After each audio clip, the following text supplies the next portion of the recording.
Bonjour Corinne Lalo, journaliste d'investigation. Vous avez mené une enquête exceptionnelle, ça s'appelle Le Livre Noir du médicament, qui est publié donc chez Plon. Évidemment, il y a le Mediator, ce scandale, 500 000 morts, on ne sait pas. Et vous allez bien plus loin, vous dites qu'il y a effectivement un scandale du médicament en France. Oui, effectivement, il y a un problème du médicament. Il y a un problème de l'organisation de l'autorité sanitaire, c'est-à-dire du public, qui est censé protéger l'intérêt des patients et qui ne le fait pas toujours. Et c'est ce qu'on a vu dans l'enquête du Mediator. C'est-à-dire qu'il y a complicité des autorités publiques avec les grands laboratoires qui cherchent à faire de l'argent et qui font de l'argent. C'est ce qu'on a pu constater dans notre enquête, mais c'est aussi ce qu'on a pu voir grâce à 2 missions d'information parlementaire qui se sont tenues. La première à l'Assemblée nationale avec le député Gérard Bapt et la deuxième au Sénat avec le sénateur François Autain.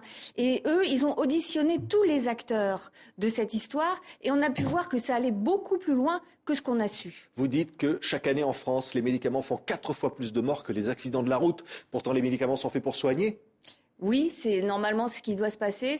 On attend tous, quand on prend un médicament, qu'il vous soigne et pas qu'il vous fasse mourir. Et pourtant, si tous les signaux ne s'allument pas, si l'autorité sanitaire ne dit pas attention, là il y a danger, ou là il faut pas abuser, ou ne pas prendre ce médicament s'il se passe telle chose, ou si vous n'êtes pas en bon état. Vous voyez, donc tout ça, ce sont des clignotants qui n'ont pas fonctionné. Et comment fonctionne cette machine infernale? C'est-à-dire qu'il y a évidemment l'exemple du Mediator qu'on dit on veut vendre un médicament, on va le vendre pour autre chose que ce qu'il est, et finalement, on va tuer des gens. Oui, alors ce qui se passe, c'est que l'industrie pharmaceutique, quand elle fabrique une molécule, elle regarde la molécule et puis elle se dit tiens, cette molécule, elle fait tel et tel effet, et puis elle choisit un effet, et elle vend sa molécule pour cet effet-là. Et elle fait ses études pour cet effet-là. Et tous les autres deviennent des effets secondaires. Mais ces effets secondaires continuent d'exister et peuvent être dangereux. Dans le cas du Mediator, l'alerte avait été donnée il y a bien longtemps, il y a plusieurs dizaines d'années. On savait non seulement que c'était un amphétamine, que ce n'était pas un médicament pour la destination ensuite que l'avait pu être dit par rapport au diabète, et qu'en réalité, il ne servait d'abord à rien et qu'ensuite il était nocif.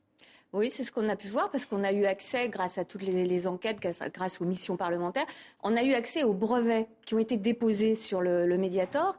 Et le Mediator avait un brevet qui était le même, en fait, c'était le même brevet qu'il y avait pour le Mediator et pour les autres coupe-fins Servier, par exemple le coupe-fin Isoméride. Et le coupe-fin Isoméride, lui, a été retiré du marché en 97 parce qu'on a vu ses effets toxiques sur le cœur et en particulier sur les valves cardiaques. Et le Mediator avait les mêmes effets, mais il n'a pas été retiré alors que c'était le même brevet. Donc, on savait, vous accusez très clairement les autorités sanitaires et au-delà même, les ministres de la Santé successifs. Vous citez Bernard Kouchner, Xavier Bertrand, actuel ministre. Oui, c'est-à-dire qu'on a vu grâce aux auditions parlementaires, parce que tous ces ministres ont été auditionnés et ils ne se sont pas toujours très très bien défendus. Donc certains avaient des conflits d'intérêts avec Servier. Certains se sont fait inviter à déjeuner. Certains ont reçu de l'argent pour un club de football ou un club de rugby, vous voyez. Donc tout ça, c'est quand même ressorti. Et on a vu également que des fonctionnaires venaient de chez Servier.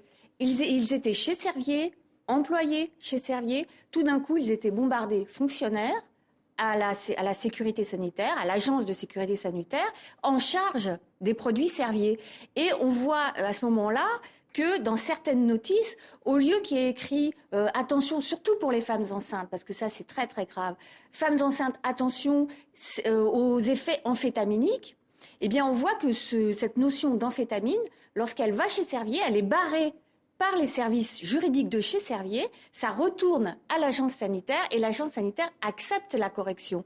Et personne ne saura jamais, pour les femmes enceintes, qu'il y a un risque amphétaminique. Il y a véritablement une connivence, c'est ce que vous dites dans ce livre noir du médicament, donc qui est publié chez Plon, une connivence, une porosité entre ce monde de la santé et le monde de l'économie, finalement le monde de la recherche de l'argent. Monsieur Servier va être récompensé, on va lui donner la Légion d'honneur.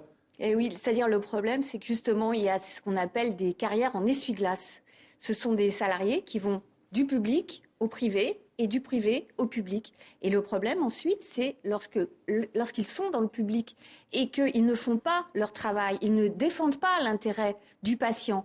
Alors pourquoi ne le font-ils pas ? Est-ce que c'est parce qu'ils étaient avant chez Servier ou pas ? Mais ça C'est pas à nous de le dire, c'est à la justice. Sur l'ensemble des médicaments, vous décrivez une mécanique infernale. C'est de voir évidemment du médecin lui-même, du médecin prescripteur, qui lui-même a assisté à un congrès où on lui a dit recommander un médicament sans qu'il sache très bien ce qu'il vaut, et ainsi de suite. Comme ça, on remonte. Oui, ça part même avant même qu'il soit médecin, quand il est étudiant. Ce sont les laboratoires pharmaceutiques qui payent les thèses.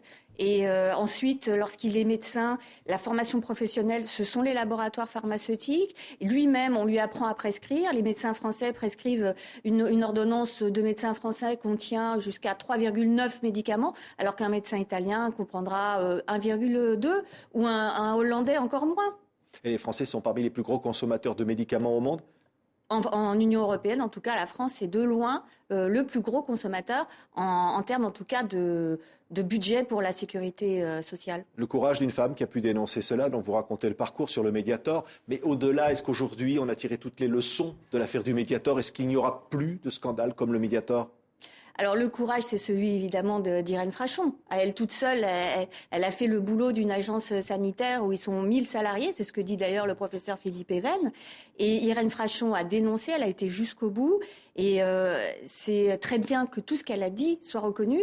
Malheureusement, il y aura d'autres médiateurs, je suis désolée de le dire, parce que ce qui a été fait, c'est très bien et ça va dans le bon sens, mais c'est pas suffisant. Et d'autres médiateurs, il y en a. Vous connaissez ? Par exemple, des médicaments, on peut déjà dire aujourd'hui, ou certains médicaments, certaines catégories de médicaments, on sait qu'il y aura des morts, on sait qu'il y aura encore des scandales. Oui, par exemple, le Mediator, c'est un dérivé de l'amphétamine. C'est un amphétaminique caché.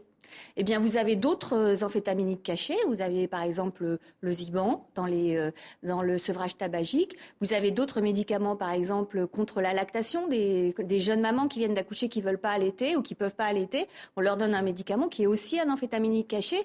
Et vous avez aussi des amphétamines cachés dans des produits très très courants, décongestionnants pour anti-rhume, vous en avez beaucoup, où vous avez une partie qui contient de la pseudoéphédrine. Alors si vous regardez dans la notice, vous verrez pseudoéphédrine. Ça vous dira rien, mais pseudoéphédrine, c'est un dérivé amphétaminique. Et qu'est-ce qu'on peut faire? Que peuvent faire les consommateurs? Que peuvent faire les patients face à cela? Les pouvoirs publics ne répondent pas? Eh bien, normalement, c'est au pouvoir public de les protéger, puisque un patient va pas, il vient, il arrive chez son médecin, il va pas lui dire, écoutez, j'ai pas confiance en vous. Il a envie d'avoir confiance en son médecin. Donc, c'est au pouvoir public de le protéger et aussi de protéger les médecins en leur disant la vérité sur ce qu'il y a dans le médicament. Il faut que la notice soit juste. Merci Corinne Lallot. Le livre noir du médicament, ce livre choc est donc publié chez Plomb. Merci d'avoir été avec nous. Merci.